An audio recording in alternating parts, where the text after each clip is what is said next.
Eh bien écoutez, salut à tous, je suis très heureux de vous retrouver. Aujourd'hui nous sommes à la fac en Belgique. Dans quelques instants on va retrouver Tiffany et j'ai vraiment hâte de vous faire découvrir ce salon.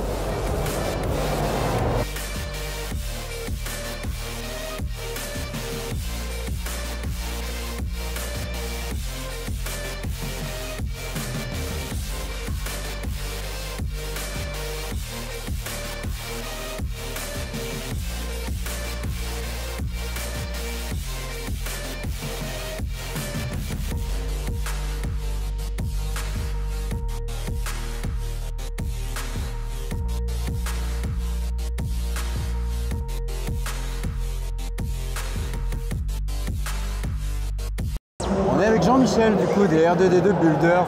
Décidément on se voit partout.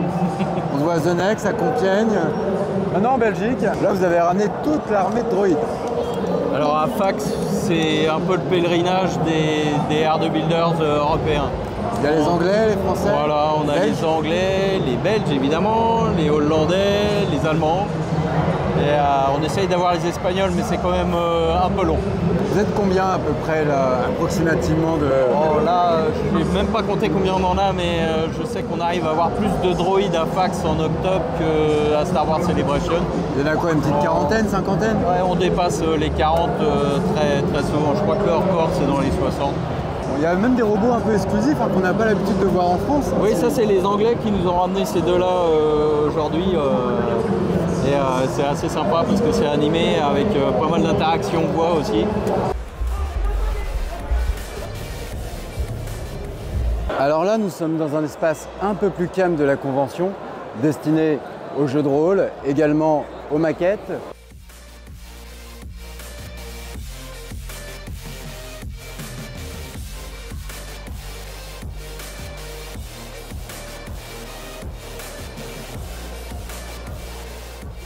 Bon, je vous avoue que depuis tout à l'heure, on est tombé sur quelques Français, mais on se sent un petit peu perdu quand même, ça parle beaucoup néerlandais. C'est déroutant, j'avoue, et c'est écrit en anglais partout.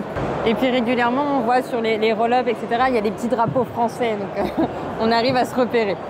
Donc là, on va continuer un petit peu le salon, on va retourner dans la salle principale, et puis tout à l'heure, on vous emmènera voir du coup les conférences. On ira voir l'acteur de Haro, également l'acteur de Pirates des Caraïbes.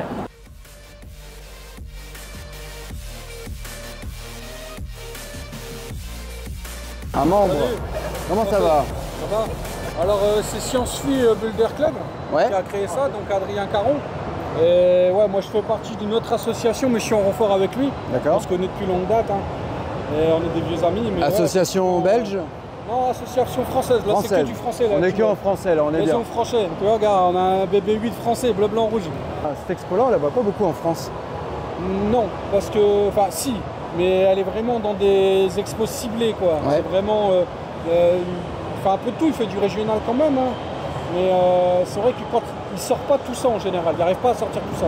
Et effectivement, c'est bien une première fois qu'on a mis tous ces décors en fait. Il a réussi à mettre tous ces décors, c'est impressionnant. Non, puis il y a de l'espace, c'est bien fait. Là, 200 mètres carrés cette année à Fac, c'est quand même mémorable. Donc l'idée, c'est de recréer certaines scènes des films. Son idée, ça, qui a toujours été, c'est vraiment de transcrire une image avec un fond de décor, faire de l'immersion en fait. On voit la scène du film. Bah, c'est réussi. C'est réussi. C'est super réussi. Ouais. Le BB8 bleu blanc rouge, il est beau. Ouais, t'as vu hein. Il a fait un vrai BB8 qui est là-bas. Là-bas dans le filet avec le Jawa. D'accord.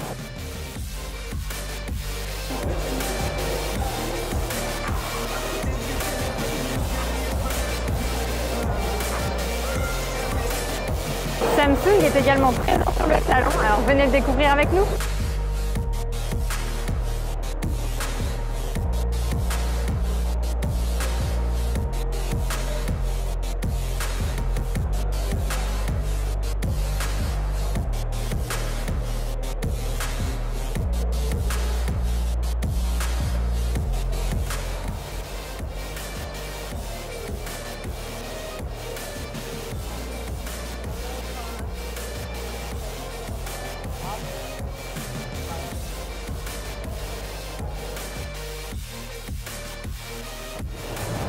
Allez, on continue la journée avec un petit peu d'exercice. Et maintenant, je vais vous emmener dans la zone réservée aux VIP, aux guests et aussi pour nous, aux journalistes. Et c'est quelque chose que je trouve vraiment très bien en ce qui concerne la fac, on les remercie encore une fois de leur accréditation, c'est qu'on a un lieu réservé où on peut se poser, travailler ou tout simplement attendre les conférences.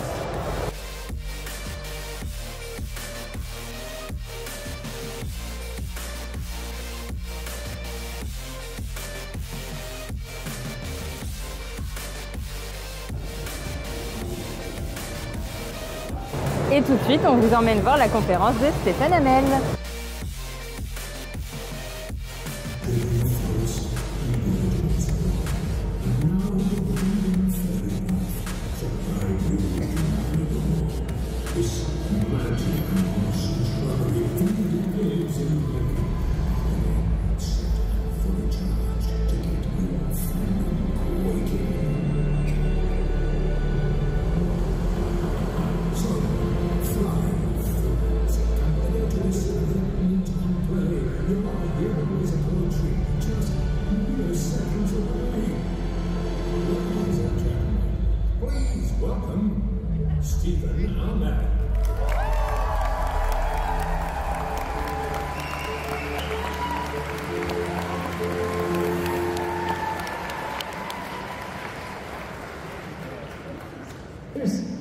There's smoke.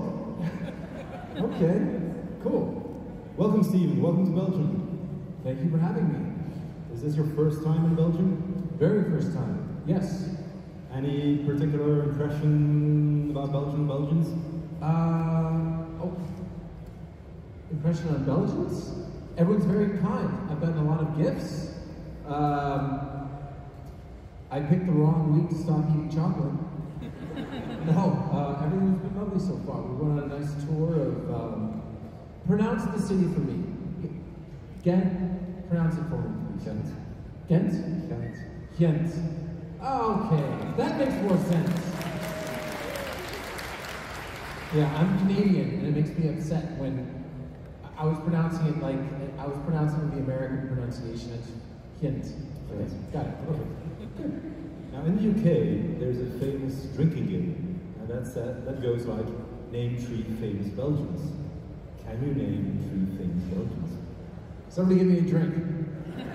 Oh, no, I can't. No, I can't. Well, who am I missing? Most often when people ask to name famous Canadians, if they can't name hockey players, they just don't realize that certain people are Canadians. So, who's Belgian that I don't know is Belgian? Well, there's obviously a load of soccer players.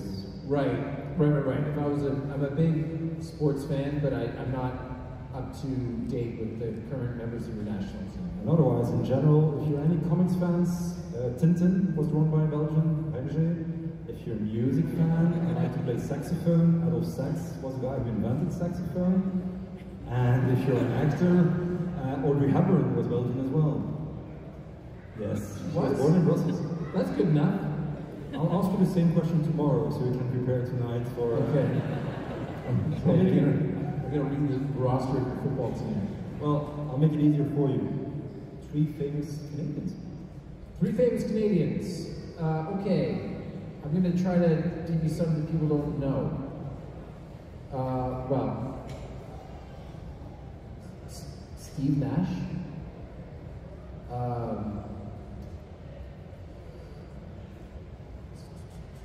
Michael J. Fox, and Jim Carrey. All right. Now, you're an actor.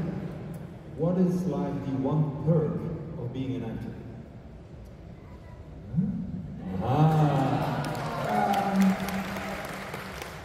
No, the actual answer to this question is that when you're growing up, people tell you all the time, when you're trying to figure out what you want to do, they say, well, you should do what you love. You should do what you enjoy. And that seems like a really simple concept. Okay, good, I'll do that. But it's not. It actually takes, I think, a long time, and it takes some patience, and it takes some maturity, and it takes some ability to be able to see things beyond what's just in front of you. But the big perk of being an actor is that I truly love what I do for a living, and I love going to work. it's very, very easy to put in a 12, 14, 16-hour day and a 5 or a 6 day week if you really, really love what you're doing. All right. What would be the most unexpected thing about being an actor?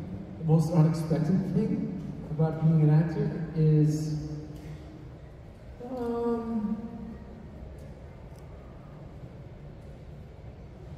you get people that explain very, very basic things to you that because they go through the process of explaining them, it makes you overthink them. Like we have a lovely lady that's behind the stage right here, and she took me through a whole procedure on how to walk onto the stage.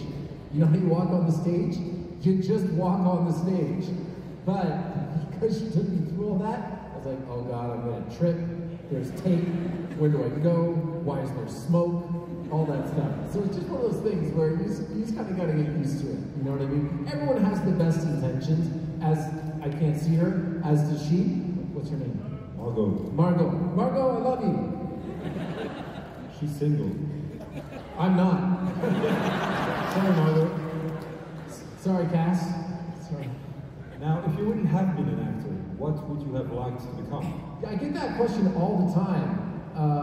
I don't know.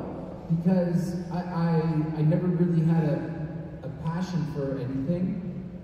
So I guess if I were to go back to when I was a kiddo, I really did want to be a pro athlete. Doesn't matter, baseball, football, American football, luge, doesn't matter to me. I wanted to be, you know, a professional athlete in some way, shape, or form. I don't think, I would have come close, but I don't know. Now, if anybody here would say to you, I'd love to become an actor, give me one tip. What one tip would you give that person? Well, if you want to become an actor, you need to remember that it's a career, just like any other career. You have a resume. You know, there's that thing that people talk about with acting where they speak about somebody's big break, right? So theoretically, my big break would have been playing the Emerald Archer. I'm not even going to say the name of the show. But in reality, I had been in the business for close to a decade, thereabouts, 7, 8 years. And that job was my 10th job over the course of a 2-year period when I moved to Los Angeles. And all of those jobs had a through line to them. If you graduate from medical school, you don't then become the head of surgery at the most prestigious hospital. You have to work in the ER, you have to intern, you have to do all the things you would have to do as a doctor to eventually graduate up to that position. And that's the thing that you should remember as an actor. You're not gonna get the lead role in the new Martin Scorsese film coming out of acting school. Maybe you could be in the background. Maybe you have a word.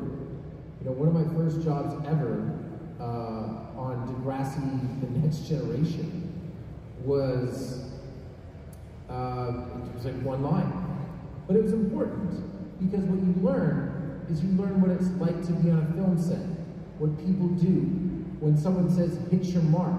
Well, if you don't know what that means, then you run the risk of upsetting the entire process of what they're doing that day by not knowing what you're doing, by delaying things. So I would say, just remember, you have a resume and approach it like it's a career, while at the same time remembering that you're not pursuing something that is totally results-oriented, like, say, banking or becoming a lawyer or something like that. So remember, it is art, but it's also a profession. Now, being on set can be exciting and exhausting. Do you have any rituals or go-to places to wind down after a day of acting? Yeah, I like my trailer. Yeah, I since maybe 2015 or so, I've always had my own trailer. It's an Airstream. Do you guys have Airstreams? You know what I mean? An Airstream. No, so there you go. It's an American trailer. They're built in America. They're the classic. They look like a silver bullet, right? Those. So I've had one of those on set since 2015, 2016 maybe. And I like to go and chill out and like watch YouTube videos at the end of the day. That's my thing. It's like one of us. Yeah, I watch, what do I watch? I watch chiropractic adjustment videos. Super relaxing. Earwax removal. Builds a cabin by themselves and lives there by themselves. I love it. Now, over the years, what would you say is the most valuable piece of advice you've ever received, either through experience or from one of your colleagues? Like the one thing you go like, wow, that's the one thing that taught me so much. So with respect to, can I give two things? My teacher back in high school, a gentleman by the name of Courtney Shrimpton, when I was in high school, I had a variety of interests. Academics, sports, acting, you name it. If there was an activity, I put my hat in the ring. And he said to me, he said, you know, it's good that you're trying to be good at all of these things, but at a certain point, you should try to be great at something, one thing. And I don't think that you should limit yourself to just that one thing, but that was really good advice to me, for me. And the other one was from John Barrowman back in, whatever, back in 2012. He actually said to me, and this was as it pertained to fame and being recognized. He said, if you give people a little access to you, then they'll think that they're getting a lot of access, and thus, if you ask for space or privacy, they'll be very respectful of that. Whereas, if you hold everyone constantly at arm's length, they're just constantly going to try to get in and get at you. So I just always thought that that was great, because that has really made my life as a public figure much more palatable. Talking about fame. Fine. Did you ever... Oh, and people give me things for free. Did you ever use or abuse it to, you know, take something like a table at a fully booked restaurant and stuff? No, I mean, I try to use it to my advantage. But I'm trying to go watch the NFL tomorrow night, and it's great. I was in, and I met some people here today that were in Utrecht in the Netherlands last year for a show. Also, I think it was a fact show as well. And you know, I went on the Sunday night to a little small bar in Utrecht and watched the NFL.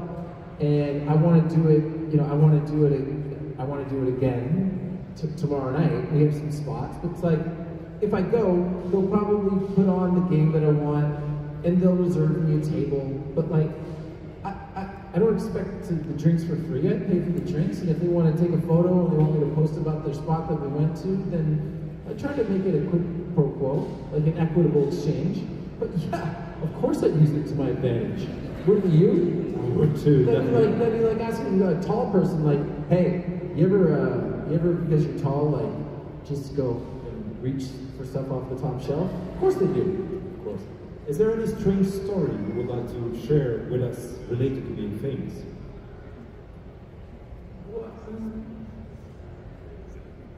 I think, like, a weird story was, say, we have a nanny. We've always had a nanny for our kiddos, because my schedule gets so weird. I might be home for 3 months, or I might have to go away for 3 months. So we have to make sure that we have support there for our kiddos. And when our daughter was very young, we used to put her on social media more than we do now. and our nanny was walking with her by our house in Los Angeles, and some guy came out of a tattoo shop and said to her, "Hey, I don't know you, but is that Stephen Amell's daughter?" And she went, maybe. And he went, "Well, I like him. If you'd like a free tattoo, come on in." That's weird. Did he tattoo your daughter? No. Now, how has becoming a father changed you? How has it changed me? Oh, it's the best. Hopefully it's made me, I think it's made me more patient. I'm a little more tired. You ever think back longingly and think about the long week that you had, and then you get to sleep for 12, 14 hours? It gets better. Oh, I know. Hey, it's great. Except my wife and I did the smart thing where our daughter was 8.5, and you're finally getting into them being independent. And then we made the smart decision to have another kid. And he's getting there. He's walking now, and he's starting to be able to vocalize things, which is better than his previous move, which is just screaming. Now, 2 final questions from me before we start. Sure. We have questions from the audience. Can you tell us something about yourself, anything really, that very few people know? Something about me that very few people know.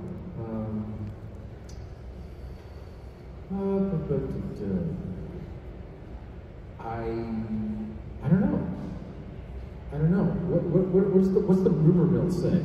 You know, it's like equality, or you're impatient, or you like collecting rubber ducks, like games, or what have you. No, well, okay, here's a weird thing. You know the green room back there? Okay? Do you notice how all of the furniture in there is now organized? That was me. I walk into a room and, like, for example, if this was happening right now, if that book was right there, all I could see throughout this entire panel is that book not being where it's supposed to be. So, that's it. A little OCD. Yeah, a little. All right, if you could organize your dream dinner with any person alive or dead, who would you invite to your dream dinner? I mean, right now, I want the president of the AMPTP and the president of SAG to come to the dinner so that we can end this strike.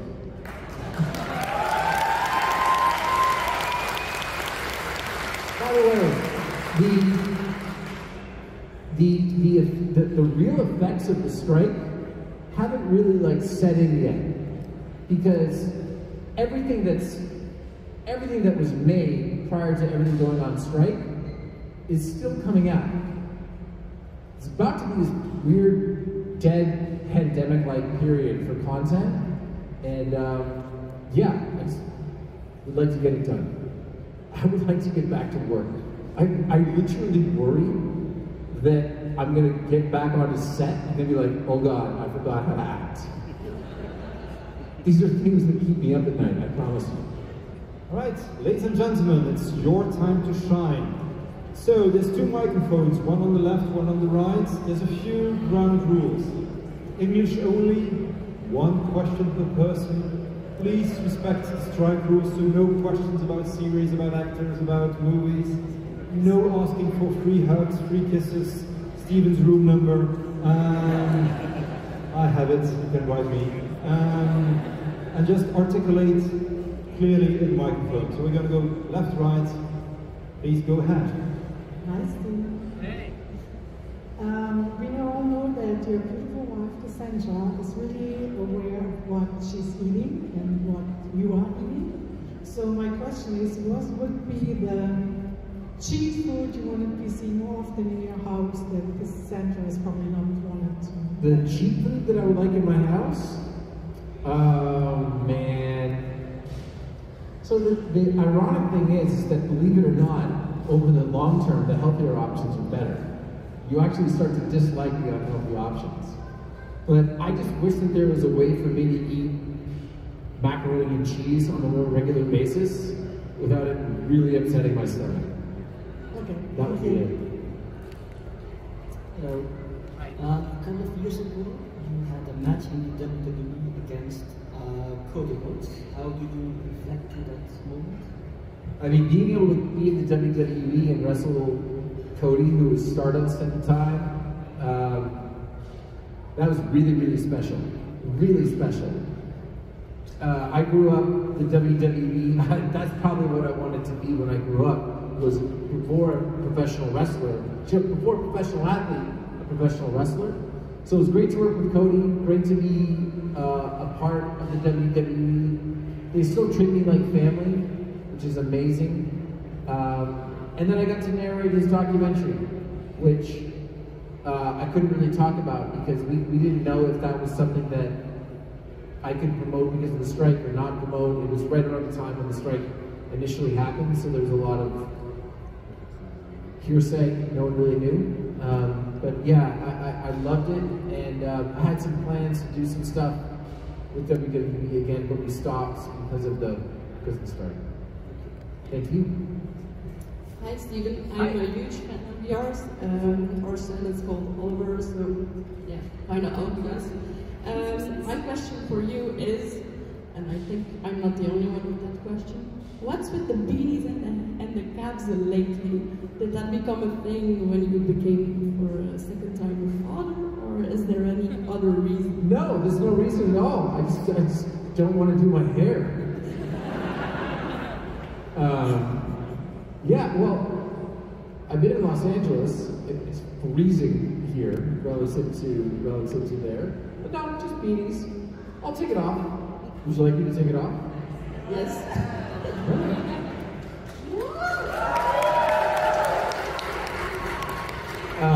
Also, your son's name is Oliver? Yes.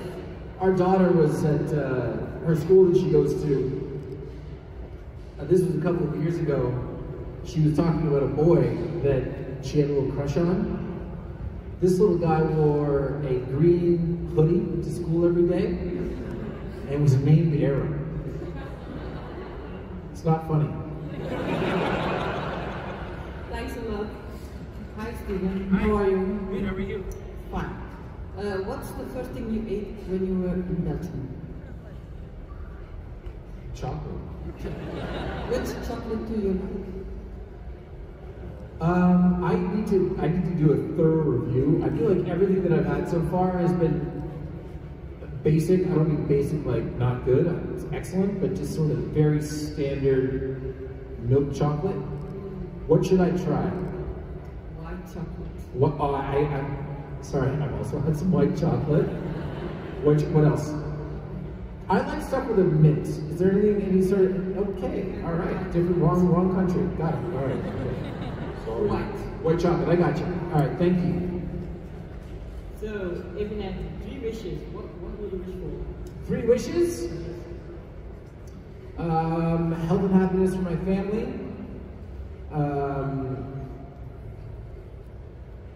I would eventually like to work with Tom Cruise. And once again, just end the goddamn strike, please. That's it. Thank you. Hi Steven, Hi. My name is Emma, and I'm still studying, but my future job probably involves being in front of a lot of people, but I still get very anxious about this, so this is nerve-wracking. But I was wondering if you had any help about like anxiety, being in front of people like that. I think that the first thing to remember is that when you're up here, or when you're in a position where you're in front of a lot of people, the vast majority of people, they just want you to succeed. They're rooting for you. And the other thing to remember is that absolutely nobody is perfect. I've had the very good fortune of officiating a couple of weddings for friends of mine. And as the person that's officiating, my job is to make sure that everyone really enjoys the ceremony, but nobody remembers me. Right? I should not be the focus. It should be the the groom and the bride, right? So what I always try to do in those scenarios, especially when people are trying to plan the perfect wedding and the perfect day, is I try to mess up very early on to cut the tension, right? Because everyone messes up all the time. So I would just say, are you gonna have to speak in front of a lot of people? I'm studying to be a sign language interpreter. Sign language interpreter. Okay. Well, excellent. Good for you. Well, then I would say, so you're going to be up and you're going to be listening and you're going to be signing, right? Okay. Well, if you make a mistake, it's gone, right? Move on, right? And your mistake might just be a little flub. It's going to feel to you like you just accidentally punched yourself in the head. You didn't. Okay? I promise. Okay? Good luck. Thank you. Thank you. Hello, Stephen. My name is Mirani. Thank you for finally coming to Ghent. Just invited this year. Okay, thank you. Well, my question is, with all the life experience you have now, what would you tell your younger self? What would I tell my younger self? Be patient. You know, I worked with this guy, I worked for this guy close to 20 years ago now. He said something to me that I always think about. He said that I needed to try to be more of a lateral thinker. By which he means that, like, I was teaching exercise classes for him at the time, and I wanted a raise. I was like, I get X amount of dollars per class, and I want this much more. Or I'm gonna go and I'm gonna teach somewhere else. And he was like, well, I taught you, I trained you, I gave you this position. If you want to go somewhere else, that's fine, but you should maybe think about what this opportunity got you and the community of people that you've met and the friends that you've made, and if $5 more a class is worth giving all that up. So don't just think vertically, think horizontally and laterally, I guess. And I've always listened to that. I've always tried to think about that. You know, it would have been very easy to keep doing the show that we were doing and do season 9 and 10 and 11 and 12 and 13 and 14 and probably just 14. But I wanted to go try something new because I wanted to expand myself. And that was more of a lateral, horizontal decision than it was a vertical one. Because if it had been about the vertical thinking, it would have been just about finances, and I just would have stayed shooting the last show. So being patient, thinking that way has been very helpful for me. That's what I would go tell my younger self. Thank you very much. Thank you. Hi, Stephen. Hi. We saw each other this afternoon at the photo ops, and you probably don't remember this, but we saw already each other at 2016 and 17 and Heroes and Villains. Heroes and Villains, yeah. Yeah, in London. After which, with a couple of friends, we went to a big charity event called F Cancer, which you organized, which I had the golden opportunity and the rare opportunity to talk to a lovely, strong person, and which immediately became a hero of mine, called Sandra Ann. I just wanted to ask you how she was, and is she doing okay? Well, that's Sandra. That's my mom. Thank you. That's lovely. She's doing great. I was just texting with her. She is going to come and meet us. We are taking the train to London early this week. She's going to come meet us there. She's doing wonderfully. Thank you. What was your name so I can say hi to her for you? Sharon. Sharon? Yeah, Sharon. I-N. I-N. And as a little follow-up just at the end, I just wanted to thank you personally as someone who lost his grandfather to that horrible disease. Yeah. You're not only a personal hero of mine off-screen, but even more, not only on-screen, but even more so off-screen. Thank you. Thank you, Sharon. Thank you very much.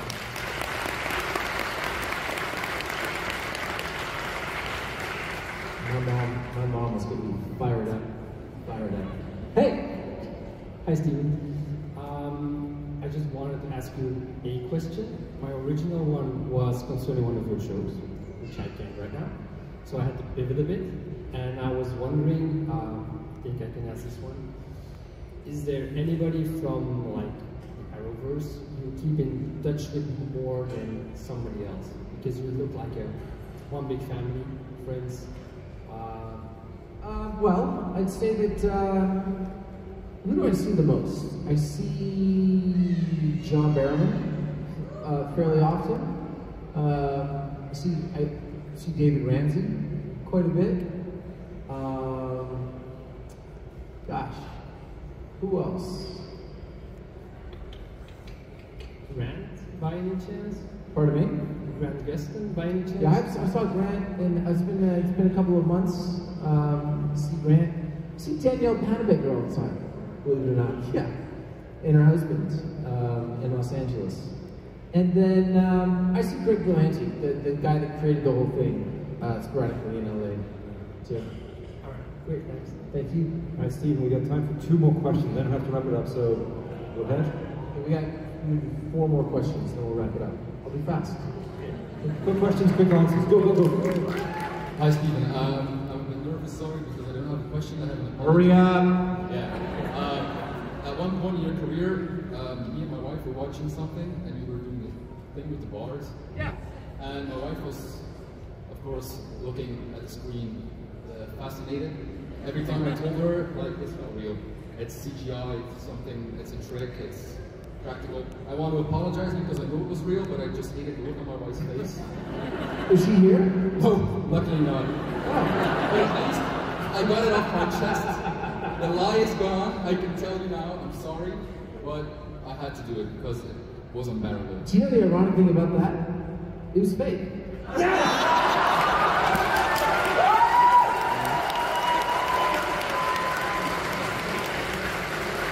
Thank you, thank you, thank you. You're welcome.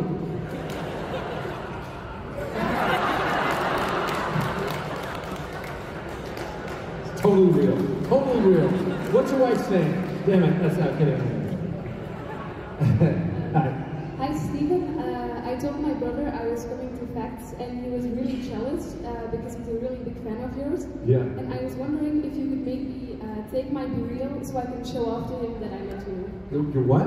My Be Real. It's just a picture on my phone. And Oh yeah, after the panel, I got you. It's right there. All right, You got it.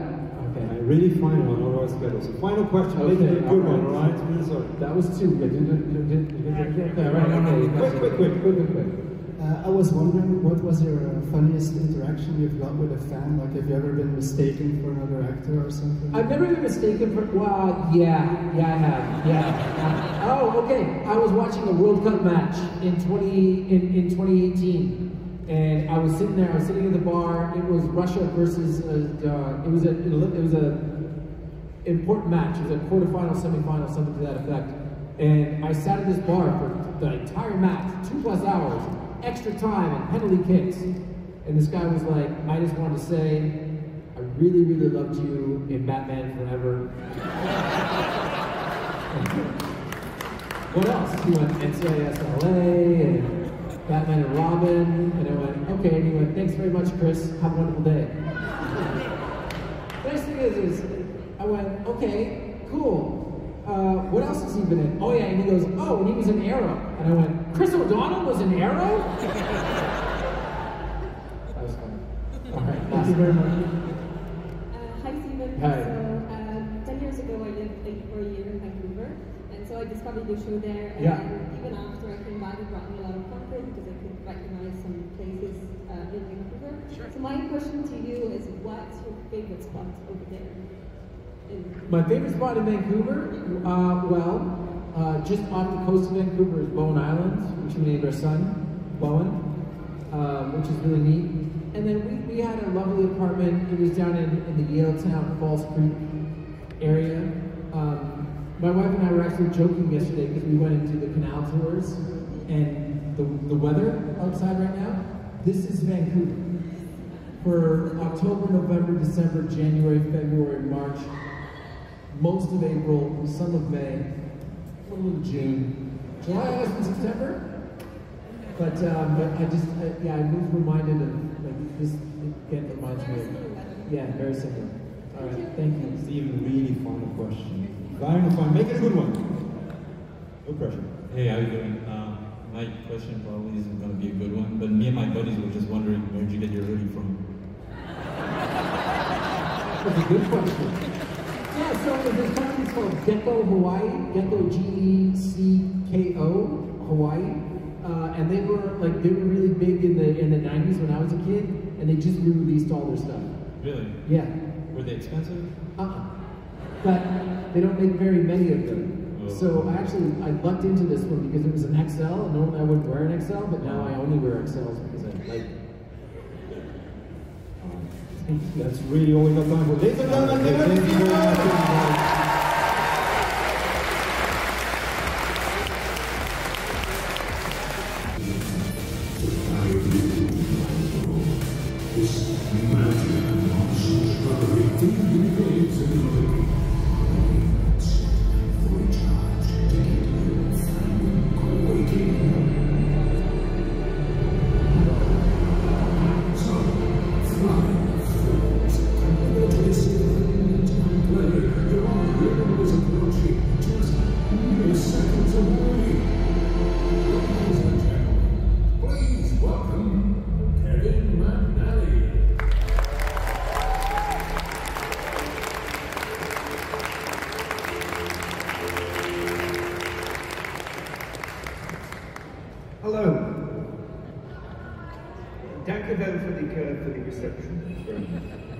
Hello Kevin, welcome to Belgium. Thank you, it's lovely to be here. First time in Belgium? No, I've been here many times.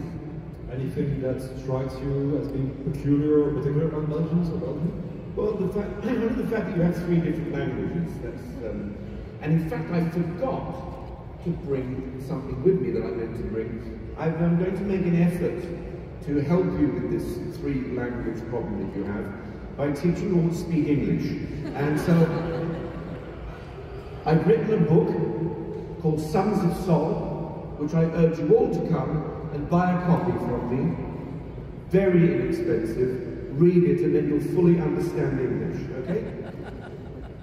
Sounds like you already do, mind you. In the UK, there's a famous drinking game, which is name 3 famous Belgians. Can you name 3 famous Belgians? Yes, I can. Would you like me to name them? Yes. René Magritte, Hercule Poirot, and Hergé. Nice. And I love all 3 of them. Wow. You know, you're only the second one who could actually answer that question. Is that right? Most have like Hergé, and that's where it ends. So I got a 4th one. Go on. Audrey Hepburn. Nice. So, I'm going to ask you the same question tomorrow. Oh, and Ronnie Waffle. Who? Ronnie Waffle, nicknamed Chocolate. Okay. Tomorrow I'm going to ask you to name 20 famous Belgians. All right, thank you. I'll do a bit of research tonight. Now, you're an actor. What's like a typical perk of being an actor? Well, I think about this often. I remember my father hating the fact that he spent his life going to work 5 days a week. And I love the fact that I can intersperse doing what I love with lounging around in bed doing nothing. And I can make my year's money by maybe working for half the year. And then the other half of the year being creative and trying to think of other projects and maybe doing some writing and stuff. But I think I hear it from a lot of people, that a lot of people's dissatisfaction with life is they're not in control of their own time. And I think if you do manage to be a moderately successful actor, you are in control of your own time. And that is a massive gift, I think. Amazing perk, I do think. It really is. What would be the most unexpected thing about being an actor? Well, the unexpected thing is sitting in Ghent talking to a load of people about, or rather not talking about the work that you've done. And also being surprised by how many of your books they buy. Did I mention I've written a book in English? But things like this are extraordinary. You know, I was 46 years old when I made a film that I can't talk about. It's about pirates. Shit. So at that point, I, you know, had been a working actor in England for about 30 years, and then suddenly, you know, this thing happens that expands your horizons, and I think the phrase is makes you international, and that really surprised me at that age, because I honestly thought that was my life for the next 20, 30 years, or however long I can stick around for. If I eat any more waffles and chocolates, it won't be very long, I can tell you. If you wouldn't have been an actor, what would you have liked to become? I would like to become an astrophysicist, because I really still do enjoy physics a great deal.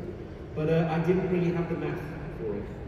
So thank God you don't really need math for acting, apart from counting the money at the end of the week. So it was a good second choice for me, I think.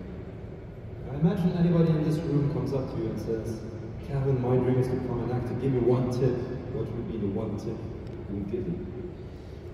Well, I do in fact teach a fair amount in these later years of mine, and I always say to people who want to act, when you go for auditions or when you work, never try to be a blank page. Always make an offer, even if that thing you do is the reason why they don't give you the job.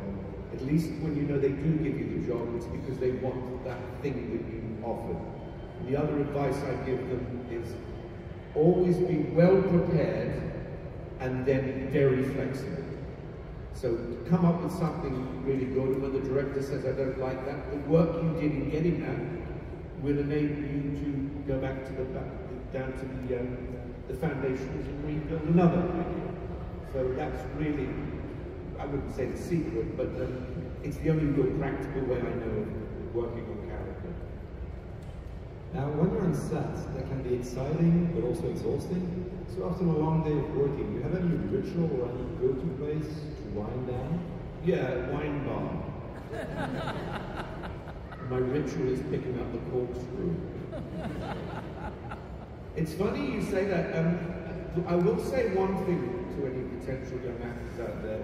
I do slightly feel sorry for you in a way, because when I started in big movies 20 years ago, in that thing that I can't talk about, to do with pirates and shit, well, if we wanted to split a ship in half, we split a ship in half. The growth over the last 20 years of the green screen has taken quite a big chunk of the fun out of making movies now, as anybody who works at the Marvel Universe will tell you.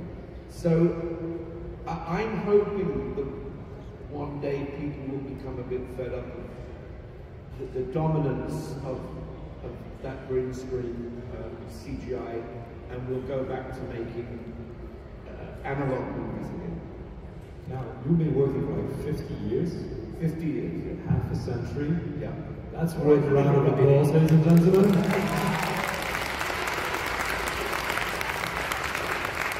Thank you. Now, besides the green screen, what would be the one thing that has changed most in the acting industry in the last 50 years, would you say? Well, the biggest thing that's changed is a lot of the routes into acting where you could practice and make all of your mistakes, like cheap television or local theatres, they've disappeared. So there is a sense for young actors that everything they do has got to be a big hit or a success. There's nowhere to go and make all of the errors that I made for 10 years before, you know, I sort of really took off. And coupled with that, our obsession with fame has got well out of hand. And I really do tire of watching television talent shows with 18-year-olds saying, I've worked all my life for this, I want to make it big. And you think, well, you haven't, you just started out, you know, why don't you give yourself a break for 10 or 15 years and enjoy the fruits of your labor later on in life. But I think young people are brought up to want instant gratification now, and it's not a great objective, I don't think. Now you mentioned you made errors in the younger years. Any funny story you'd like to share with us, or anything you still go cringe about? You know, you wake up at night sweating like. Yeah, the amount of times they used to get me to take my clothes off on stage really makes me cringe. That's not as much as they used to make the audience cringe. We all cringe together. I don't think we want photographic evidence, so you can... No, I'm not, nor any sort of demonstration on stage here today. Now, if you could have chosen any role whatsoever that has been played by any actor or actress in the history of acting, what would you have chosen? Well, I'm often asked that in a different way, of what is your favourite role?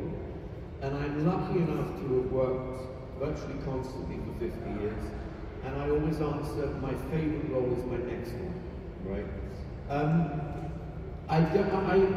The idea of recreating stuff, maybe when I was young, I thought I'd like to play Hamlet or something, and I did play King Lear 6 years ago, and but my obsession over the years has become about film, and for me, film is about creating something new.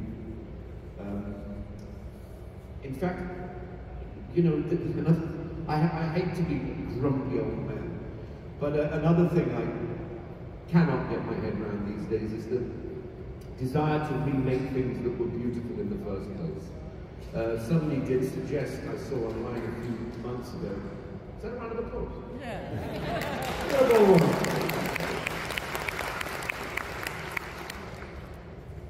Somebody suggested, why don't you go back and look at all the crap films that were made and remake them better? And I think that would be such a better idea, wouldn't it? The projects that failed, or the projects that didn't bring a book to life, or that didn't bring a theatre play to life, and do it properly. That would be actually a good idea. Yes, that's good. 4 rounds of applause for the new record beginning. Let's see how high we can get. Yeah, let's go.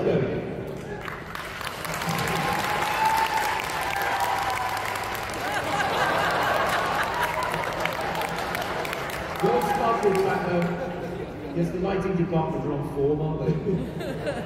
Round of applause for the lighting department.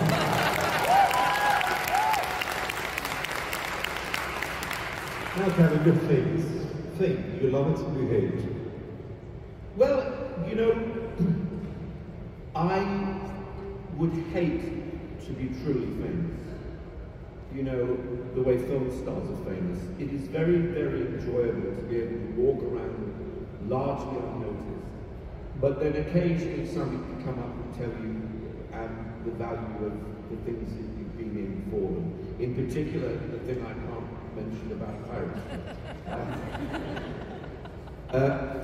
Because there are many of you here, and it was a part of your childhood, and I never tire of people coming up to me and telling me what a joyful part that was. It can also make me very sad, and I sometimes get a bit tearful when I say this. There are a number of times where people have come up and told me that they didn't have very nice childhoods, and that pirates was somewhere they could go to get away from whatever horrible things were happening to them, and we always...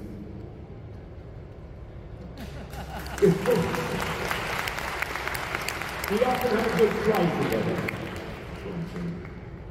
Have you ever used or abused your fame, like, you know, getting a table at a frequent restaurant? No, I don't think so. I mean, there are sometimes some perks. And I don't quite like it. It's a bit like, why do rich people always get free stuff? And poor people have always got to pay every damn penny for everything that they want.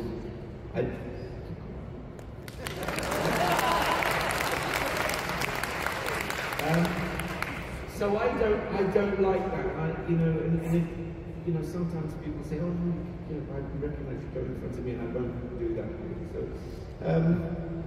I know that some people do. It's not a pleasant concentrate on anything. Get any free drinks? Absolutely. No, that I will take a free drink. Yeah. Just one. No, not just one. I'll take as many as they bloody well give me.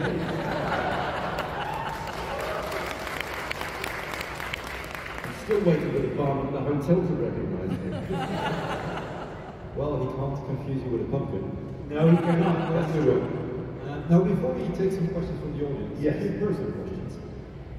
Can you tell us something about yourself? And could it really be anything, you know, like a quality or something weird, pure, like a collector of ducks or what have you, that few people know? No, I'm a bit boring, really. All I do is act and write. I mean, that's it, really. I am rather obsessed with history, so I read a lot of history. But the really interesting thing about coming here is that the thing I am most obsessed with is science fiction. That's my genre. I'm not particularly into magic or fantasy or even piracy, but it's science fiction, and that's why I wrote a book, a science fiction book. Did I mention that in English when I've got to sale here? That was Sons of Soul. Did I mention that? Not yet. Round of applause. And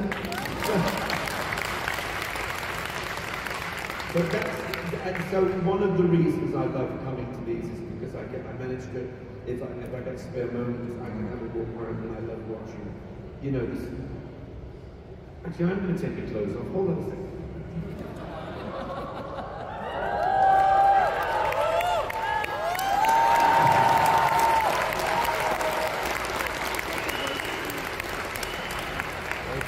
You're sure that there are not many layers?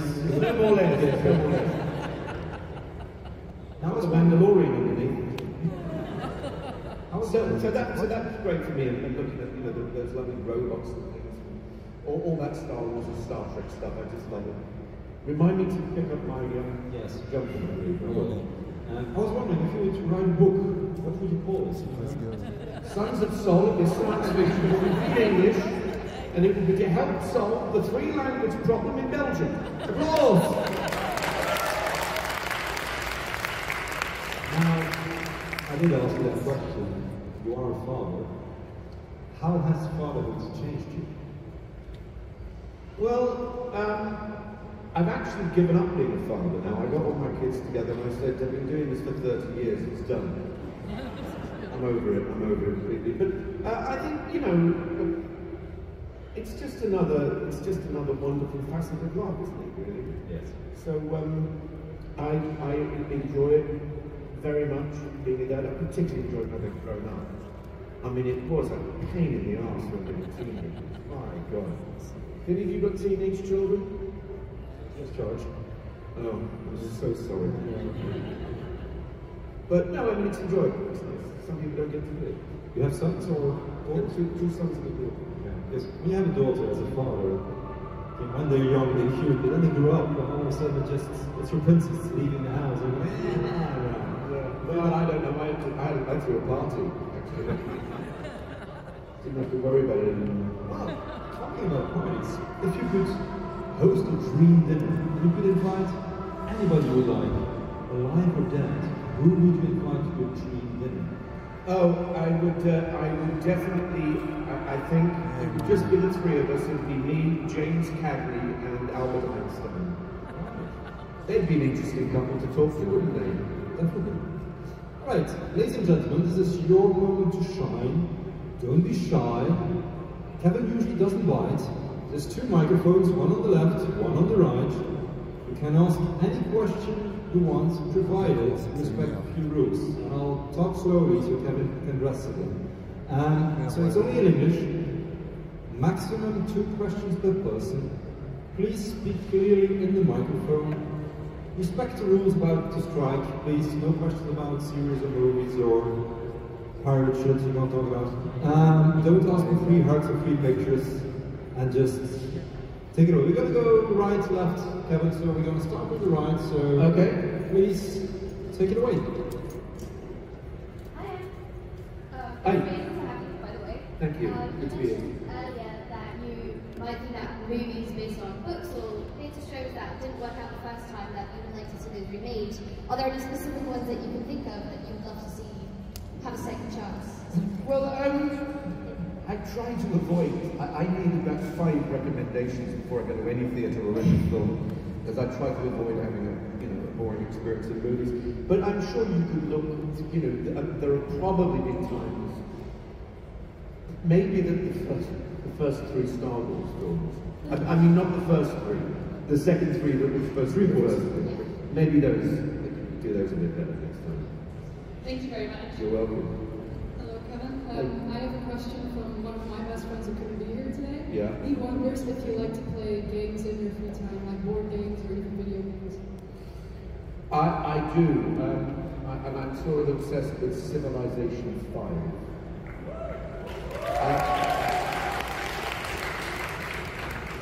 I love it. I have a morning ritual of drinking coffee and doing all of the games in the New York Times. So the Wordle connections, things like that. I love doing Wordle every day. I think it's great. I'm a great fan of Monopoly. And I try to avoid any game that I do a voice in. Because you just start to enjoy it, and then I pipe up and ruin the whole thing for me. It just breaks the whole illusion. Thank you. You're welcome. Hello. Hi. You said you were giving classes in acting yourself. Which subject about acting is your favorite to teach? Well, what I most like to do is at a place called Merci, I direct the students' final films, short films, usually 2 or 3 films. So I really like to teach young actors the skills they need to act in front of the camera. So very, very craft-based. I'm not really interested in trying to break people down and teach them how to act. I'll give them skills to help the skills they already have. So that it's craft-based. Thank you. You're welcome. Hello, Kevin. There is a certain character in a certain movie that we don't talk about that likes to sing sea shanties. Oh yeah. I'm wondering, is there a sea shanty that you know by heart? Well, there is actually. Which one? Well, it's.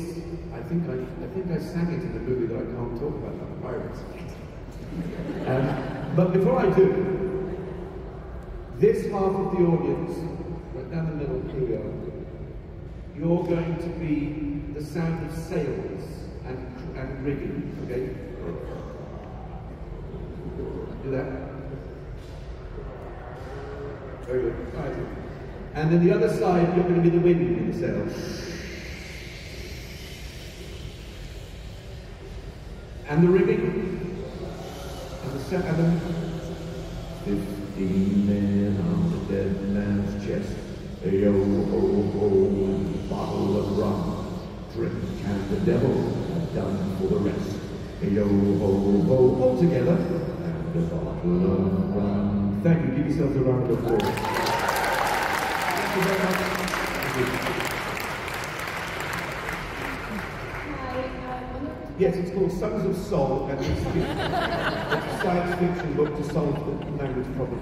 Yes? What is your favorite song? My favourite song, Comfortably Numb by Pink Floyd.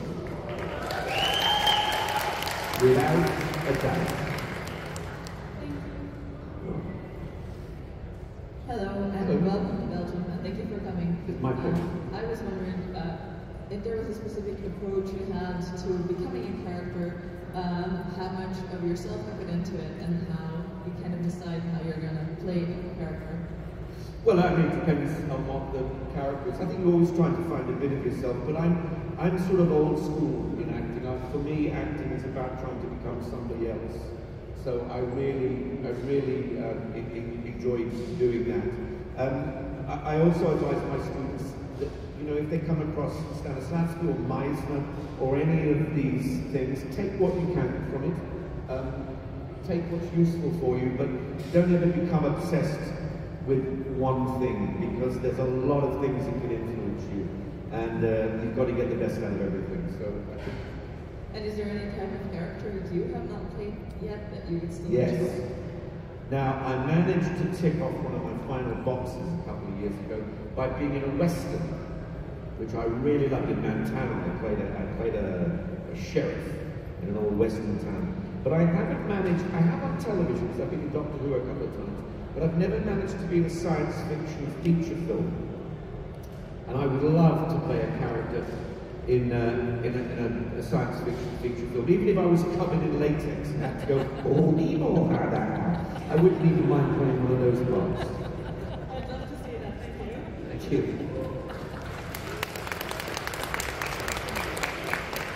Hi. Hello. She's perky, isn't she? I want to know your favorite actor and why.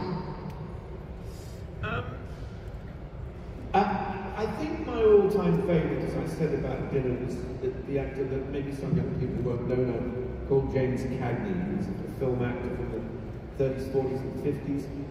Because I remember once it was the first time I'd ever heard an older actor of another generation say something that rang true to me, which was he was asked, only once do I know he ever said anything about acting. He said, the guy said, what's the secret of acting? And he said, you walk into a room, you stand on 2 feet, you look the other guy in the eye and you tell the truth. And I thought, I can get that. I absolutely get what that means. So he's always been an obsessive character of mine. I will watch the 30s Warner Brothers gangster films 2 or 3 times a year, all of them. Is he the reason why you became an actor? Part of the reason I became an actor. I think one of the reasons I became an actor was that I was obsessed with chorus girls and the pantomimes when I was a kid. It was in the days when they used to have binoculars. You put a bit of money in and have binoculars. I used to watch the girls dancing in the back saying, I could work there. It'd be really nice. Thank you. Thank you. What's your favorite meal? My favorite what? Meal. Meal? My favorite meal? I think my absolute favorite meal is shepherd's pie. I like it with a bit of brown sauce, peas, chopped up carrots. No, it isn't like that at all, no. Maybe even a little crunched up celery. I like that. Thank you for the question. Alison. Hello. What made you want to play Alan Wolf in Life on Moss? Because I like playing baddies. I like playing bad people. And he was about as bad as you can get. You know, corrupt policeman. I mean, abuse of authority is something I really enjoy. Not in life, of course, but in bad characters. So I really enjoyed that, yeah. Thank you, have a good day. Thank you. Hi. Hello. You didn't write it down. What is your favorite movie? What is my favorite movie? 2001: A Space Odyssey. It's my favorite movie ever. And I probably watch that about 3 times a year. In fact, I'm coming up due to watch it again, actually, so I might watch it tonight. Thank you for reminding me. And your favorite book? My favorite book? Sons of Solomon.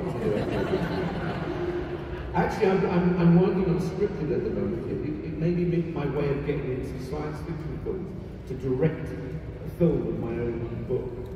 I haven't found a very good part for me in it yet, which was an oversight on my part. Thank you.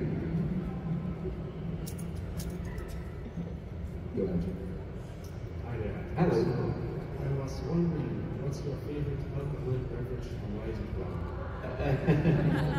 It isn't rum. My spirit days are over, I'm afraid.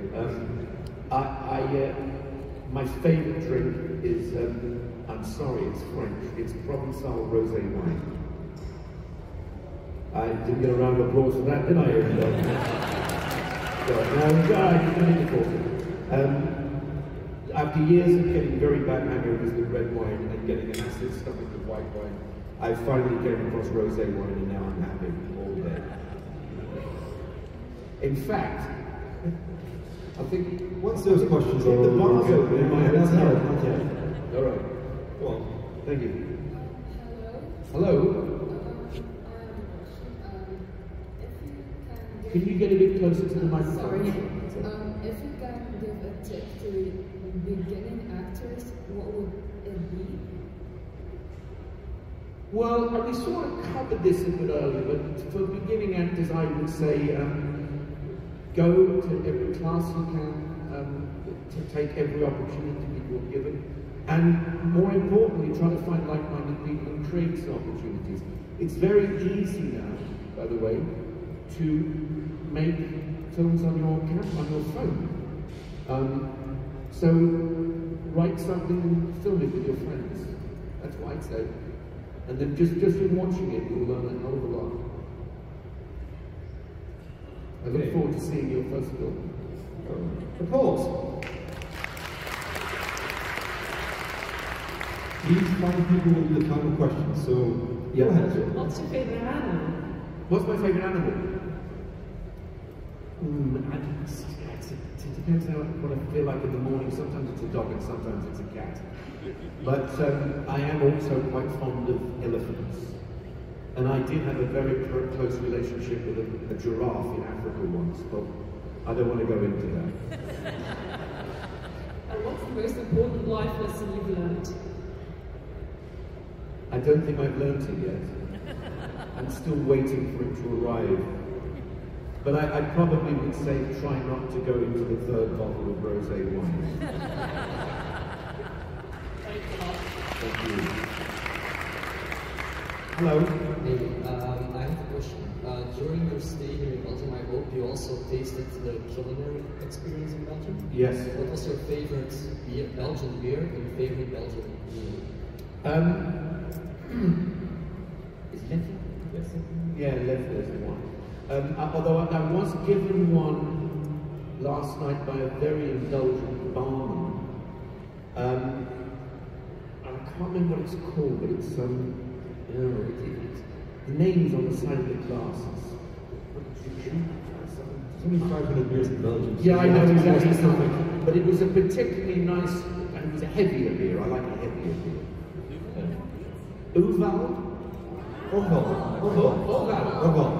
I like that one. That's nice. Yeah. Okay, thank you. Thank you. Hi. I would love to be a director in the future. What movie should I remake? What bad movie should I remake? What bad movie should you remake? Yes.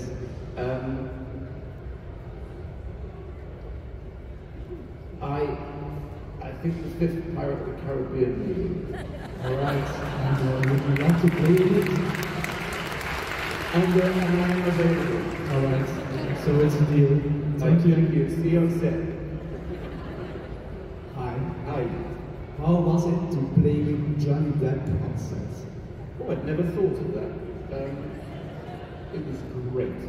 A wonderful companion, a wonderful performer. No sense of punctuality whatsoever, but a really nice chap. What are your hobbies? I don't really have any time for hobbies, because sort of my work is a huge inflated hobby, and so I like that. And I will sit, if I've got time off, I just sit and try to find some films. I really love the apps on my iPad that are the Criterion channel, or Classics, there's one, and you just find some obscure black and white films from the 40s that you've never seen. I could spend all afternoon doing that. Thank you. Hello. I was genuinely wondering what your book is about because you mentioned it maybe once or twice. Did I mention the book? Really? Well, if you come to my table, I'll read the back of it out for you, okay? It's about 2 brilliant young scientists to invent a fantastic revolutionary new engine that will take spaceships around the solar system and the 4 colonies. Everybody wants it, but very few people want to play. And so a wonderfully comic, hopefully, cat and mouse game happens when they get abducted, they get put in a forced labor, the bounty hunter gets them, a really nasty mountain elf, Alpha Centauri gets them, and then the Earth wants to try to get them back. So it's an adventure all over the solar system. And I highly recommend it. Thank you. Final question. Make it a good one, no pressure. Hello. Hello. Hey. I have a question. So, if you could use a certain kind of compass, where would it be in life? If I could what? Use the compass from a certain movie from Oh, that I can't talk about pirates. It would lead me, I think, right where I am now, and where I'm going next, and where I've been in the past. And along may I continue to travel to meet wonderful people from all over the world, and I thank the cosmos and the solar system for giving me the opportunity to do this.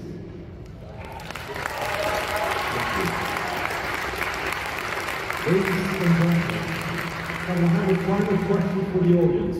Yeah. Do you think Kevin deserves a thunderous round of applause? Thank you. Thank you.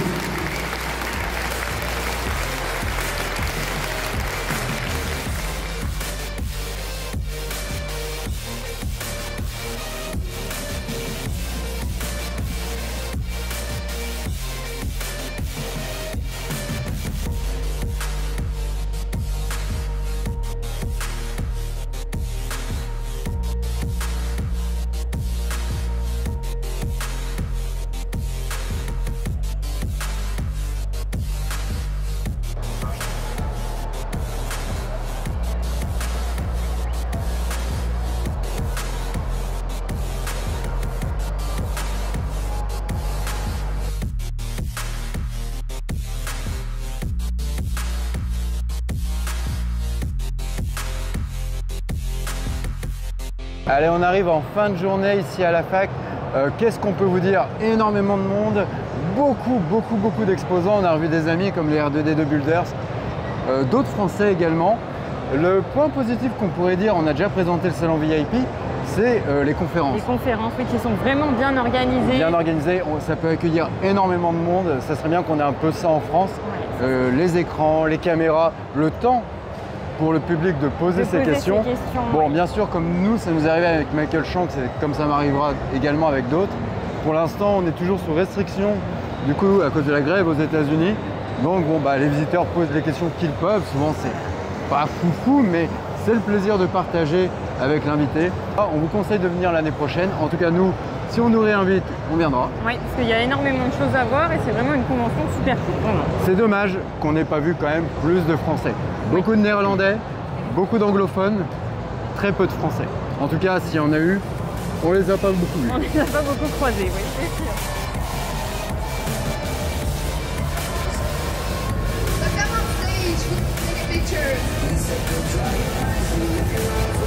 Congratulations!